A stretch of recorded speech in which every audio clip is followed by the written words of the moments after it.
এই কথা আমি কখনো অস্বীকার করব না।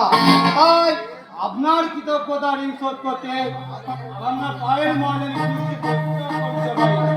প্রয়োজন হলে আমার বিবেক মনস্তত্ত্ব বিসর্জন দিয়ে সমাজে কিছু অসামাজিক কাজ করতে পারি।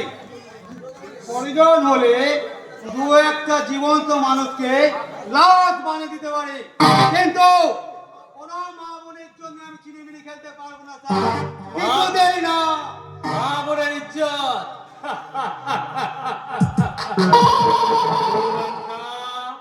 জগা এসব কথা বলা সাহস পেলো কোথা থেকে?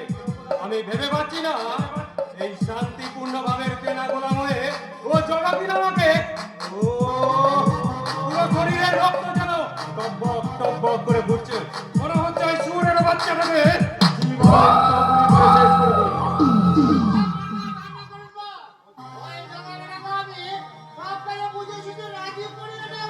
কিন্তু জগা যদি তোর কথা মতো চলতে রাজি না হয়,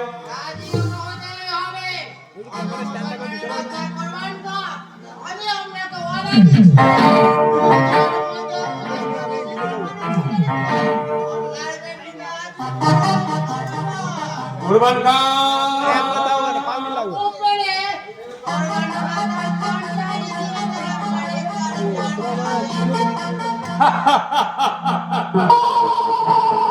মাত্র 10,000 টাকার বিনিময়ে ওই কুরবান খায়ের মাথাটা আমি কিনে নিয়েছি।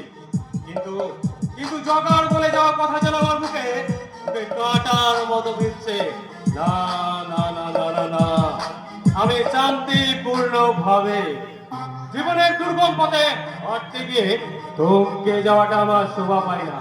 তাতে যদি প্রয়োজন হয় ওই জগাকে আমি দুনিয়ার বুক থেকে কিন্তু কিন্তু কি হলো?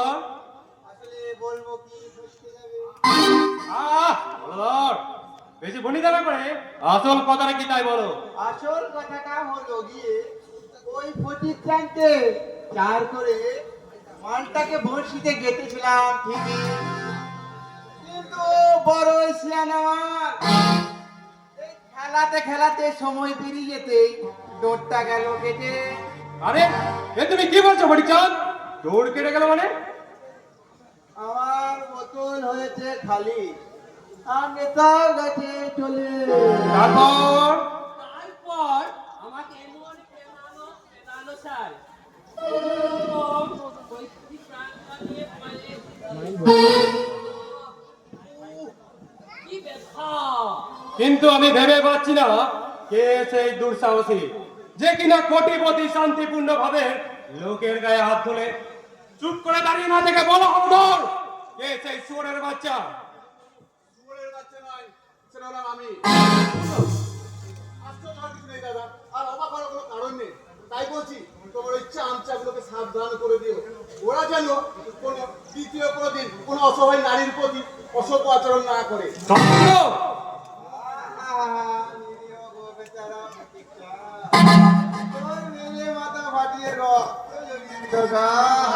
রক্ত ঝরিয়েছি, এরপর দ্বিতীয় কোনো দিন কোনো অসহায় নারীর প্রতি অসভ্য আচরণ করলে না, কি করবি? জীবন্ত কবর দিয়ে দেবো। ওরে বাবা, আপনি আমাকে বাঁচান স্যার। আরে ওটো বড়িচাঁদ ওটো, আসলে ও ছেলে মানুষ তো, তাই ব্যাপারটা এখনো ঠিক বুঝে উঠতে পারিনি। বুঝিয়ে দেবো বড় বাবু, বুঝিয়ে দেবো ঠিক সময়। আমি ওকে সর্বনাশ। কেন সর্বনাশের আমার কি হলো হলদর? বোতল একদম খালি, আমার মদ না বেঁচে বললি আমার মগজে কাজ করে না। এত হিম্মত কেউ না হলদর। বলছেন যখন ছেড়েই দেবো, আপাতত একটু বাইকের মতো পাঠিয়ে দিই, আমি যাবো। ঠিক আছে, এই নাও 500 টাকা। না না না, আজ রাতে আর যাত্রা শুনতে যাব না।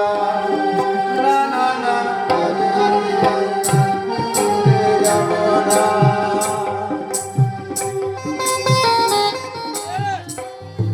সম্পূর্ণ। আমি একটা কথা বলছিলাম স্যার। তুমি থামো ফটিকচাঁদ। বেশ, আনলাম। ফটিকচাঁদের গায়ে হাতটা তুলে তুই কিন্তু কাজটা ভালো করিসনি সম্পূর্ণ। কোন কাজটা ভালো আর কোনটা মন্দ সেটা বোঝার মতো আমার যথেষ্ট বুদ্ধি হয়েছে দাদা। তাই আমি আবারও বলছি, তোমার এই চামচা ফটিক চানকে সাবধান করে দিও, ও যেন দ্বিতীয় কোনোদিন শিখার পিছনে না যায়। শিখা? কে শিখা? আজকে ওই পলাশ টাকা আর আকাশ টাকা যে অষ্টাদশী বোন রূপে যেন পূর্ণি আর জঙ্গল ঢের মতো ফটিক চাঁদ, বিষয়টা ভালো করে আমাকে ভাবতে দাও। ওই পলাশ টাকা আকাশ চাটাচ্ছি তার বোন শিখা, কিন্তু শিখার সাথে তোর সম্পর্ক কিসের? ভালোবাসার সম্পর্ক দাদা, শিখাকে আমি সেই স্কুল লাইফ থেকে ভালোবাসি। বোকা কোথাকার! এই শান্তিপূর্ণ ভাবে ভাই হয়ে তুই সামান্য কথাটা আমায় আগে বলিসনি কেন? ওরে হতভাগা, ভালোবাসা যে বড়ই পবিত্র। থাকো কথা, ও নিয়ে তোকে ভাবতে হবে না। আমি জানতে চাই, ওই শিখাকে বিয়ে করে তুই কি তোর জীবন সঙ্গিনী করতে চাস? হ্যাঁ দাদা, সময়ের অপেক্ষায় আমি তোমাকে সবকিছু বলে উঠতে পারিনি। ওই শিখা ছাড়া আমার জীবন যে অসম্পূর্ণ হয়ে রইবে। ঠিক আছে, ঠিক আছে, আমিও তোকে কথা দিলাম, তোর ভালোবাসার শিখা যাতে কোনো রকম ভাবে ফাটল না ধরে তার যথাযোগ্য ব্যবস্থা আমি করেই রাখবো। ওরে হতভাগা, শিশুকাল থেকে তোর কোনো আশায় আমি অপূর্ণ রাখিনি, আর এটাও রাখবো না। তাছাড়া আমি যা কিছু করছি সবই তো তোর জন্যই। আপাতত তুই যত তাড়াতাড়ি পারিস ব্যবসার কাজগুলো গুছিয়ে নে, আর বিয়ের কথা যা ভাববার সব আমি ভাববো। তুই একটা কাজ করতো, ওই কাঞ্চনকে আমার কাছে একবার পাঠিয়ে দেবে। তো ভিডিও স্ট্যান্ডে নিয়ে আয় আমি এখনই গিয়ে পাঠিয়ে দিচ্ছি। এটা কি হলো বড় বাবু? আমি একাই মনে করি একা চলে যা আর যে যাবো না ফটিক চাঁদ, আমি শান্তিপূর্ণ ভাবে সময় থাকতে কৌশলে কিভাবে কাজ গুছিয়ে নিতে হয় এটা আমার ভালোই জানা আছে। সম্পূর্ণ আমার দোষ নয়, এ কথা সত্য। ভাই হয়তো ভাই বলে দাদা হয়তো ভাইকে কষ্ট দিতে পারি না।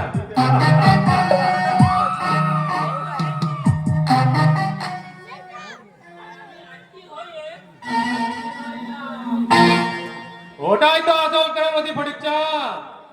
কঠিনকে তরল, আবার তরলকে সময় মতো কঠিন করতে পারলে তবেই তো ময়দানে আসল খেলাটা জমে উঠবে। এবারে শান্তিপূর্ণ ভাবে ওর প্রেমের 12টা বাজিয়ে ছাড়বে না ফটিক চাঁদ। আমি শয়তানি বুদ্ধিতে 1 নাম্বার জানতাম, কিন্তু এত বড় যে আমি বুদ্ধির খেলা খেলতে পারি সেটা তো আমার জানা ছিল না। একটু পায়ের দুর্নীতির বড় এখন নয় ফটিক চাঁদ, এখন নয়, আগে খেলায় জয়লাভ করি তারপর তো। দেখেছেন বড়বাবু, হ্যাঁ কাঞ্চন, তোর ছোটবাবুকে তাড়াতাড়ি রেডি হয়ে নিতে বল। আগামীকাল ভোরের ট্রেনে বিশেষ ব্যবসার কাজে ওকে পাটনা যেতে হবে। কিন্তু আমি বলছিলাম কি বড়বাবু, ছোটবাবুর শরীরটা খুব একটা ভালো নেই, তাই তুই ভুলে যাস না কাঞ্চন, তুই আমার হুকুমের দাস। তাই তোকে আমি যা বলবো তুই সেটাই করবি। আর শোন কাঞ্চন, তোর ছোটবাবুকে বলবি ওখানে ব্যবসার কাজ কমপ্লিট করে ফিরতে প্রায় 2 মাস লেগে যেতে পারে, তাই ও যেন সেই মতো পোশাক আশাক গুছিয়ে নেয়। ঠিক আছে বড়বাবু, ঠিক আছে বড়বাবু, ঠিক আছে। প্রয়োজন হলে আমি সারা রাত ধরে ছোটবাবু সমস্ত জিনিসপত্র গুছিয়ে রেডি করে বলবো। 2 মাস বাইরে থাকবে বলে কথা, দেরি না করে দেখি ছোটবাবুর জিনিসপত্রগুলো ready করবে। দেখলে ফটিক চাঁদ, এই শান্তিপূর্ণ ভাবে মুহূর্তের মধ্যে কেমন একটা নতুন প্ল্যান বের করে ফেললাম। দেখলাম কি দেখলে?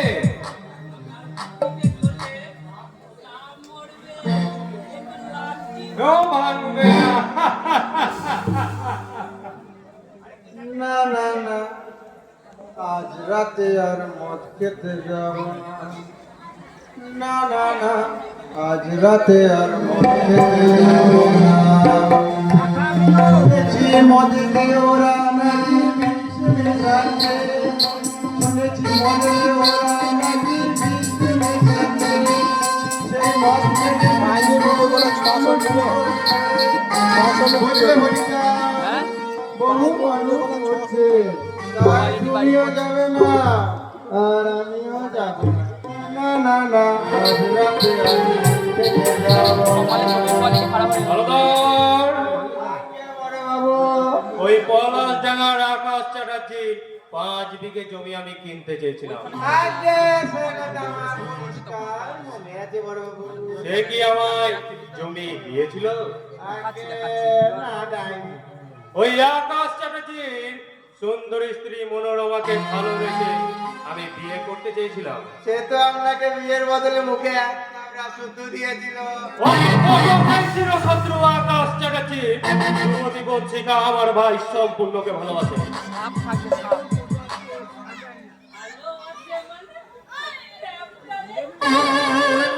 তাহলে এত কিছুর পরেও কি তার সাথে আমার ভাইয়ের বিয়ে দেওয়া উচিত?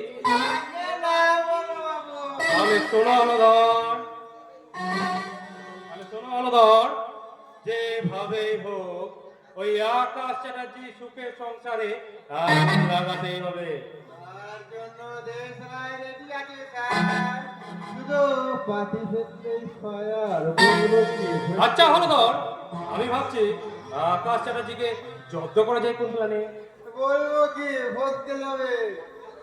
তার ওষুধ আমার পকেটে স্যার, এই দেখো চিঠি, সবে আজ সকালেই এসেছে।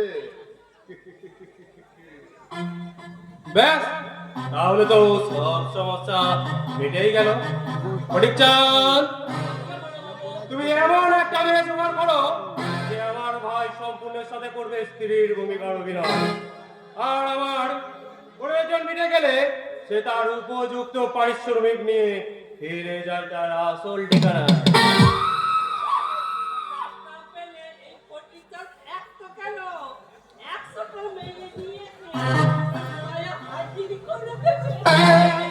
ভুলে যাও না হলধর, এনি হাউ তোমার বুদ্ধির আগুনে ওই আকাশ চ্যাটার্জির সুখের সংসার চালিয়ে বিনিময়ে তুমি পাবে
বাবা, আমার হাতে না হরিলুট দেওয়া এই রেখাপিটা ধরে আছে, আর তুমি এভাবে চোখ ধরছো। যত বয়স হচ্ছে তত ভীমরতি হচ্ছে। আরে ছাড়ো, বাড়িতে তোমার ভাইরা আছে, যদি দেখে নাই তাহলে কি ভাববে বলো তো? কেমন ঠকালাম বৌদি? ও তুমি, আমি তো ভাবলাম মেজো ঠাকুরপো, ভালো হবে না বলে দিচ্ছি। না না, তোমাদের ধ্রুব থাক ভাই, থাক থাক। বাবা রঘুনাথের কাছে আমি তোমার মঙ্গল কামনা করে পুজো করেছিলাম ভাই, যে সেই ঠাকুর যেন তোমাকে ভালোভাবে ব্যারিস্টারি পাস করে এই বাড়িতে পাঠাই। সারাটা জীবন তুমি ওই উজ্জ্বল ধ্রুব তারার মতো আকাশে জল করে থাকো ভাই। তা হ্যাঁ গো মেজো ঠাকুরপো, ফোন করে বলেছিলে আমাকে নাকি একটা খুব সুন্দর উপহার দেবে। আরে বাবা, উপহারটা তো হাতে পাওয়া দূরের কথা, একটু দেখাও তো উপহারটা। অবজেকশন ইওর অনার, উপহারটা মেজটা এনেছে ঠিকই, কিন্তু তুমি একা ভোগ করলে হবে না, তো? আমাকেও কিন্তু সমান ভাগ দিতে হবে, না হলে আমি কিন্তু লঙ্কা কাণ্ড করে ছাড়বো। হ্যাঁ, আমি যে ব্যাপারটা নিয়েছি ও একা ভোগ করতে পারবি না, তো সবাই ভাগ পাবি। আরে বাবা, তা তোমার উপহারটা কোথায় সেটা তো বলবে নাকি? আমি এমএলকে সারপ্রাইজ দেবো, যাদেরকে তোরা আমি আবার দুঃখে আমার প্রতি ভিক্ষারও জন্মাতে পারে। দিয়ে না ভাই, বলো এবার বলো তো, তোমার এই মরু চন্দ্রিকাটা শেষ করে আসল পাড়াতে ফিরে এসো তো ঠাকুর। এত অধৈর্য